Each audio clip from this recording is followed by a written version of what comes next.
Përshëndetje nxënës, jemi në lëndën e matematikës klasa e 9. Tema që do të trajtojmë sot është zmadhimi dhe zvogëlimi. Le të njihemi me rezultatet e të nxënit të kësaj teme mësimore.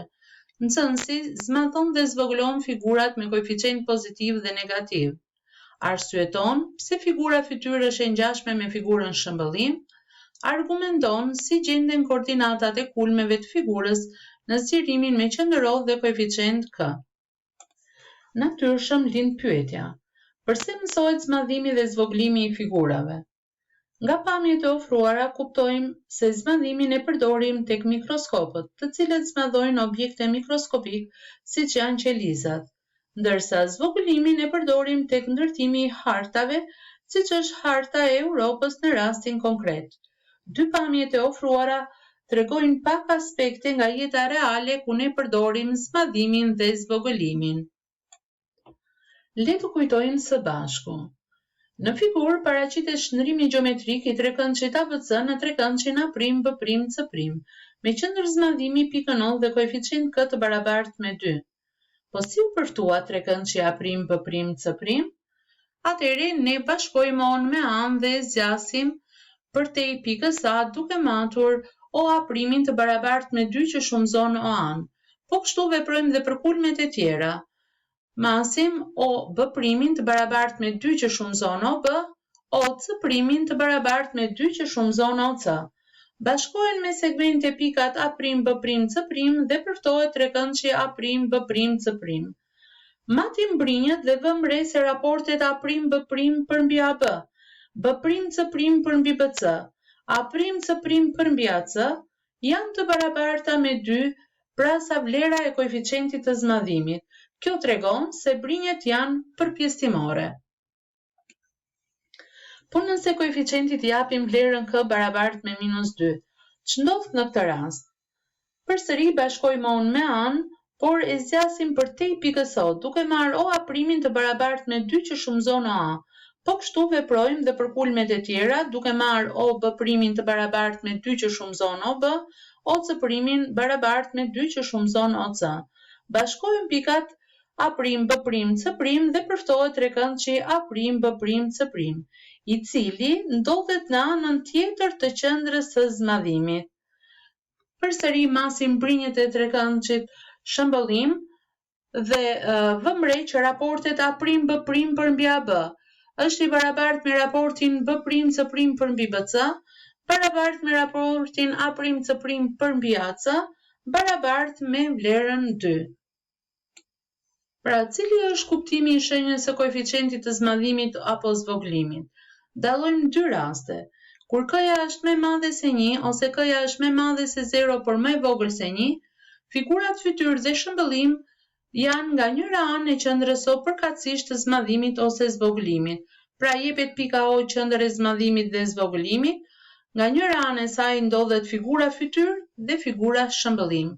Në rastin e dytë, kur k-ja është më e vogël se -1 ose k-ja është më e madhe se -1 por më e vogël se 0, figurat fytyrë dhe shëmbëllim janë në anë të ndryshme të qendrës O përkatësisht të zmadhimit ose zvogëlimit.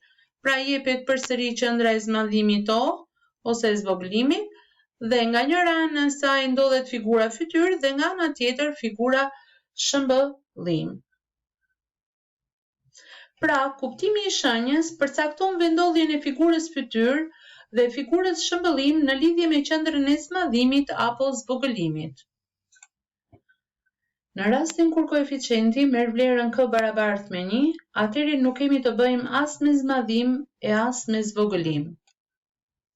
Por nëse k-ja është e barabartë me -1, atëherë ne përftojmë shndrimin gjeometrik që e kemi quajtur simetri qendrore në lidhje me pikën O dhe trekëndshi ABC është kongruent me trekëndshin A'B''C'. Këtë lloj shndrimi ne mund ta quajmë ndryshe dhe rrotullim me qendër O dhe kënd rrotullimi 180 gradë. Në këtë rast, sensi orar apo kundër orar nuk ka rëndësi, por përsëri trekëndshat janë kongruent ndërmjet tyre. Pra trekëndshi ABC kongruent me trekëndshin A'B''C'. Në rastet kur k-ja është më e madhe se 1, kemi zmadhim të figurës. Në këtë rast, qendrën e zmadhimit e kemi marrë brenda trekëndshit ABC dhe shohim figurën e zmadhuar, pra trekëndshin A', B', C'. Dhe në rastes kur kës i japim vlera më të vogla se -1, përsëri ne kemi të bëjmë me zmadhim të figurës. Kur k-ja merr vlera më të mëdha se 0, por më të vogla se 1, atëherë në këtë rast ne kemi të bëjmë me zvogëlim të figurës. Por me zvogëlim të figurës kemi të bëjmë dhe në rastet kur kës i japim vlerën më të vogël se 0, por më të madhe se -1. Përsëri ne kemi zvogëlim të figurës. Gjatë zmadhimit dhe zvogëlimit ne vrejmë që brinjët ruajnë paralelizmin e tyre. Pra brinjët e figurës fytyrë janë paralele me brinjët e figurës shëmbëllim. Dhe kjo bën të mundur që të ruhet dhe masa e këndeve. Le ta shohim këtë në figurë. Pra ne kuptuam nëpërmjet tabletit se këndet e figurës fytyrë janë kongruente me këndet e figurës shëmbëllim. Ne pam zmadhimin e figurës me koeficient k të barabartë me 2 dhe vërtetuam përputhshmërinë e këndeve. Le ta tregojmë këtë dhe në rast se koeficienti është numër negativ, pra është e barabartë me -0.5 ose -1/2.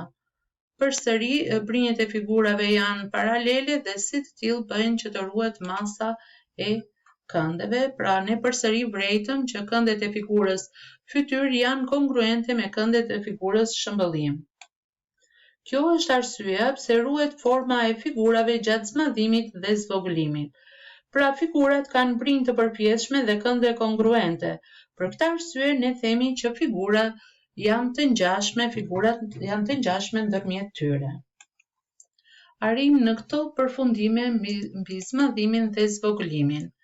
Zmadhim kemi në rastet kur koeficienti k është më i madh se 1 ose koeficienti k është më i vogël se -1. Dhe zvogëlim kemi në rastet kur koeficienti është më i madh se 0 por më i vogël se 1, ose koeficienti është më i madh se -1 por më i vogël se 0. Gjatë zmadhimit ose zvogëlimit, figurat ruajnë paralelizmin ndërmjet brinjve si rrjedhim dhe masin e këndeve, prandaj figurat janë të ngjashme. Ndërkohë ato ndryshojnë gjatësinë e brinjve dhe vendosjen e tyre në plan. Le të kalojmë në një situatë konkrete. Të zmadhohet trekëndshi ABC me koordinata të kulmeve A11, B31, C32 në lidhje me qendrën O, që është origjina e koordinatave, dhe koeficient k barabartë me 2. Atëherë do të marrim OA primin të barabartë me 2 që shumëzon OA. OB primin të barabartë me 2 që shumëzon OB, OC primin të barabartë me 2 që shumëzon OC. Bashkojmë segmente pikat A', B', C', duke përftuar në këtë mënyrë trekëndshin shëmbëllim të trekëndshit të dhënë A', B', C'. Le të shohim koordinatat e kulmeve të trekëndshit A', B', C'. A' i ka koordinatat 2, 2, B' i ka koordinatat 6, 2 dhe C' i ka koordinatat 6, 4. Çfarë vëmë re? Ne vëmë re që koordinatat e figurës shëmbëllim mund të gjenden duke shumëzuar me vlerën e koeficientit të zmadhimit koordinatat e figurës fytyrë. Zbatojmë konkretisht përfundimin e arritur më sipër për të zvogëluar trekëndshin ABC në lidhje me origjinën e koordinatave dhe koeficient k të barabartë me 1/2. Vëmë re që koordinatat e pikës A janë 0, 6. Atëherë në bazë të rregullës, koordinatat e pikës A' do të jenë 0, 3. Koordinatat e pikës B' do të jenë -1, 1. Koordinatat e pikës C' do të jenë 3, 2.